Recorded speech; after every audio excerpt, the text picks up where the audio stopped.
Hi BookTube and welcome to a new video. This is a belated Friday read or a recent read of the last two books I've read. So the first is Minor Detail by Adania Shibli, winner of an English Pen Award. She is a Palestinian author. This is translated from the Arabic by Elizabeth Jacquet. And it's a book in two parts. The first part is in 1949, just after Israel has been granted its full statehood, has fought off the combined Arab forces of Egypt and Syria, and sort of concluded a peace treaty establishing its southern border with Egypt. And we have an army detail sent down into the Negev desert to patrol and firm up that border to stop there being infiltrators.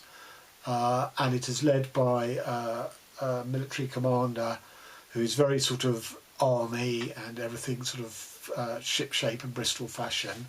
But when he's in his tent at night, he gets bitten by some sort of insect, and it begins a slow decline of him trying to sort of keep himself and the battalion together.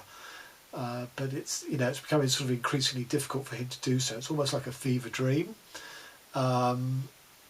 And on one of their patrols, they sort of wipe out a sort of a group of nomads and take the only survivor is a girl who they take hostage. And initially, this commander is sort of military discipline. She is our prisoner. She'll be treated harsh but fair. And as a female, she must be hands off basically. But as his fever sort of increasingly wears on, he sort of starts hunting down all the insects in his tent and destroying them, brutalising them, which I think is a sort of a metaphor for Israel's increasing attitude towards the Arabs within its borders.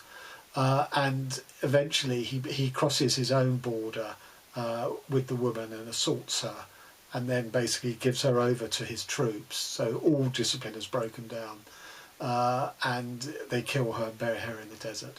And then we have the second part, which is I think about sort of early 2000s. It's never really specified. And a Palestinian woman in Ramallah, because she finds out by accident in a news article that this incident happened on the day that she was born, and she feels that there's potentially some sort of connection there, and she wants to investigate it further, which entails her driving to Israel and looking at the site of it and whatever other information she can gather up.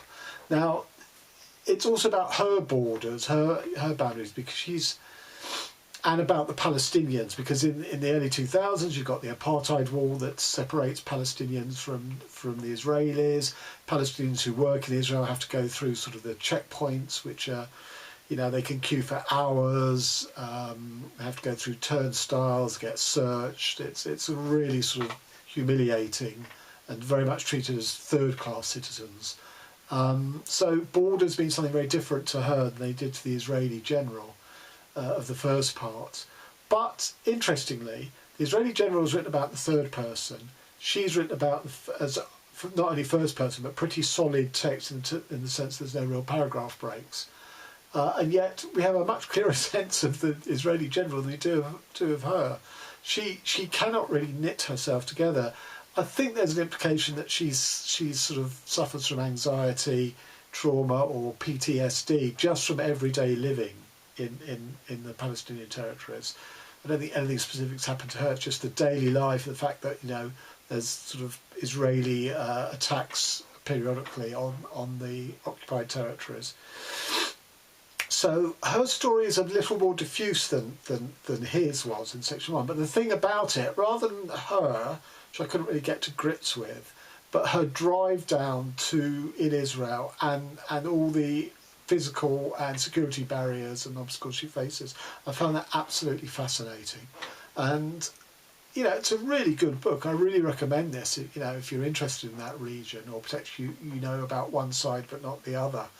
This is a really good book. It's not as sort of black and white as you might expect from a writer who's obviously from one of the communities of the two. And I thought this was really good. 4.5 stars.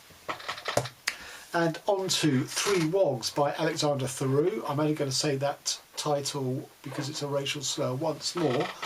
Now, Alexander Theroux, I've read his book, Darkenville's Cat, which is probably the one he's most famous for.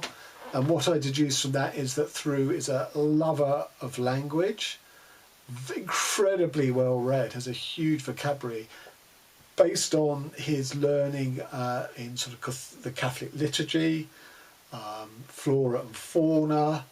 He has a good understanding of crystallography and mineralogy and just incredible, and obviously the classics. He just has this incredible sort of breadth of knowledge and breadth of vocabulary. He has this sort of high octane, heightened language, but it's directed against his characters, and he can be accused of misogyny. But I actually think he's a misanthrope. I don't think anyone group gets it more than anyone else. And this was his debut. This preceded Darkenville's Cat, but it's very similar, although a lot shorter, and perhaps slightly less baroque, because its setting is 1970s London, which is a bit like 1970s New York. It was quite grim. And this is a very, very challenging title. This is throwing down the gauntlet because, as I say, it's a racial slur on anyone who's not white, but it was a word current in 1970s England. And it is a triptych of 3 stories, 3 English racists, basically, which is, again, a challenge because Theroux is American, don't forget. Now, he did spend a little time here as a student, but it's an extraordinary achievement in what he does in this book, in that it rings absolutely authentically in its dialogue as being English rather than American, and his portrayal of the way English people in the 1970s thought, again, is spot on. You would not know this has not been written by somebody English. And, he threw the gauntlet down with the title and with the task he set himself of writing about 3 English racists, and he pulls it off. He only slips up on a linguistic side twice. Once he uses candy instead of sweets. The other is he writes ass instead of arse. But it's interesting that those are 2 tiny mistakes where he could have made so many others. But as I say, the dialogue is spot on. But for me, there is a disconnect between... He's portraying small-minded characters, ostensibly racist, but actually I don't think it's just about race. I think there's class is very much in evidence here. The first character is a middle-class woman, Mrs. Ponsonby. The second one is a working-class lad, and the third one is a sort of fading aristocrat. So I think it's very much about race and class and mixed in together here. And again, his class analysis is spot on, I think. But you have this disconnect, as I say, between the dialogue, which is not over-heightened, but when he's sort of demolishing the characters through the authorial voice, you get this very, very baroque language. And, it's hard to know quite how that's pitched in terms of his argument. Small-minded characters betraying themselves through their racist dialogue, but then this sort of over-the-top, heightened language from the author demolishing them. I'm not quite sure that works as a mechanism. So to give you an example of both the language of dialogue and the language of the authorial voice. So this is the language of dialogue. It's the first story of Mrs. Ponsonby, who basically, she's a widow. I think the implication is she's so terrible she probably drove her husband to an early grave to get away from her. But she's desperate for sort of company, and she sort of latches on to this woman called Mrs. Cullinane, which is an Irish name, because they can be sort of casually racist together when they sort of take tea or go to the cinema or whatever. But Mrs. Cullinane is not quite so sort of out and out racist because, as I say, she's of Irish extraction. But Mrs. Ponsonby bullies her verbally, bends her to her will, because that's her function. She's her stooge so that she can air her casually racist views. Oh, it's all monkey see, monkey do, isn't it, says Mrs. Proby, sipping her tea and swallowing in the middle of an important thought. She quickly recovered. The point is, when I look around me to see who's there, I don't want to see yellows or browns or purples. I want mine. A wistful smile passed over Mrs. Cullinane's face, and she patted Mrs. Proby's wrist with earnest compassion. adding with sincere force and a cross between a prophetic stare and a wink, "You'll get yours." She closed her eyes and nodded confidently. So, that argument, I want mine. I only want to see whites around me. That's where I feel comfortable. I mean, that's an absolute classic racist trope that's still in play today. And this is an example of the authorial voice. He's talking about sort of, the different types of prostitutes in London. And again, the accuracy is astounding for a non-English person. The great chain of being went from the advanced voluptuary to the plain fire ship, from the broom-riding old tart to teeny girls in glossy paraphernalia, just one step away from menage, all the way down to the most gruesome of gruesome frigstresses. Foremost in that generic subculture of the titled were the royal tarts, then the Bankside ladies, the Fulham virgins, and not least, well perhaps, the accurately, if rather uncharitably termed, scrubber. The two-bob hop or tuppenny upright, neither eponym, however, really suggestive of discrimination, nor, in point of fact, the possibilities of high fortune.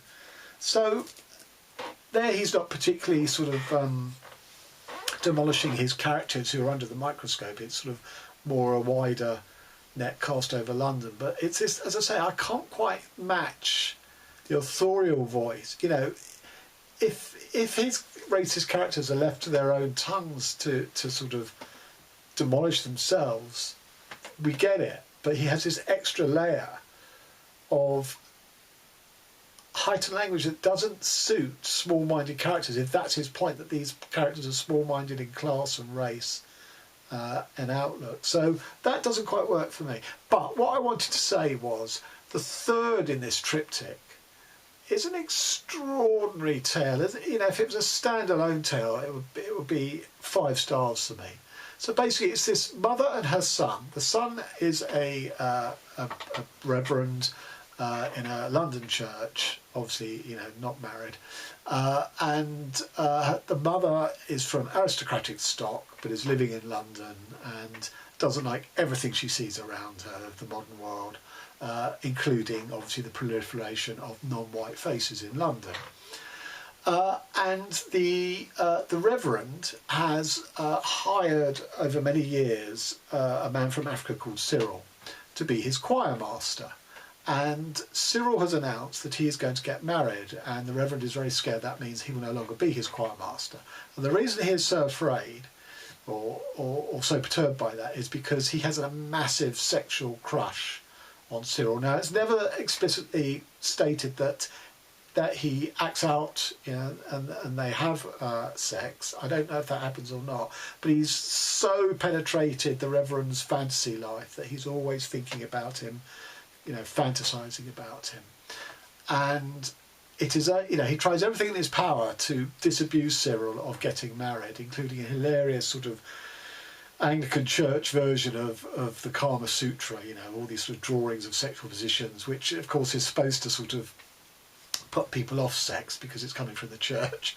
That was hilarious. But nothing he tries works, and it increasingly brings out the sort of the racism in the Reverend, because he's not getting his way in his sort of sexual fantasy. So you've had this sort of positive element of race in that he's attracted to this African man. But when that's in danger and under threat, it sort of flips, and you get this racism which absolutely chimes with his own mother's endemic racism. But the book finishes, this part of the book finishes with an extraordinary sort of panegyric from the mother, where she just lists all these things about England that are fading and dying, because it's very much about sort of a post-imperial Britain. And what's so extraordinary about it is you can imagine it being the words of a hymn, like There'll Always Be in England or Blake's Jerusalem or something. It's that good, which, again, for an American to pick out all these things, and I say that because it started with the 1980s government and Mrs. Thatcher, when sort of the right-wing agenda was sort of back in centre stage, and part of that is, you know, traditional British values and appealing to that. But no one could really describe and define what those values were.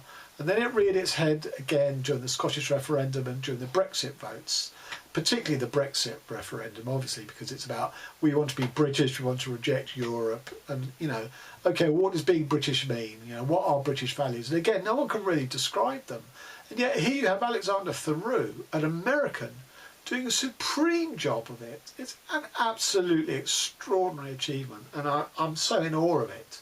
Okay, you know, some of those values would no longer get into a modern day, you know, this was 50 years ago this was written.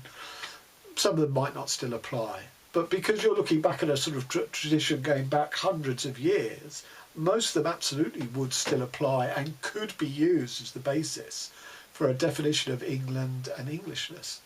Unbelievably good achievement. So overall I gave the book 4, because as I say, I couldn't match the heightened language of the authorial voice with the small-minded characters that he was destroying. So 2 very, very, very good books. 4.5, absolutely recommend that. It's hard to recommend this because it is about racism, but you know, if you've got a strong stomach, 4.5. Okay, till next time. Oh no, I want to say what I'm about to, what I am reading. So today being Monday, first day of a buddy read of Georges Perec, Life a User's Manual, which I'm buddy reading with Celia over at the channel Celia. We're doing 50 pages a day. We've started. I'm not going to say anything about it. And then from the 1st of June, over the course of the month, I am buddy reading selected poems of Rainer Maria Rilke, translation from the German and commentary by Robert Bly. I'm glad to say the German is on one page and the English translation is on the other, because I'm definitely going to be reading some of the ones I like most in German, because I think that's really important. And I'm buddy reading this with Lukács over at Totally Pretentious. It's my first buddy read with him. I'm looking forward to that. And we have the added bonus, of course, this counts as one of our Read More German Lit in 2020. So that will start next week. So there you have it. That's my recent reads. Till next time, thanks very much.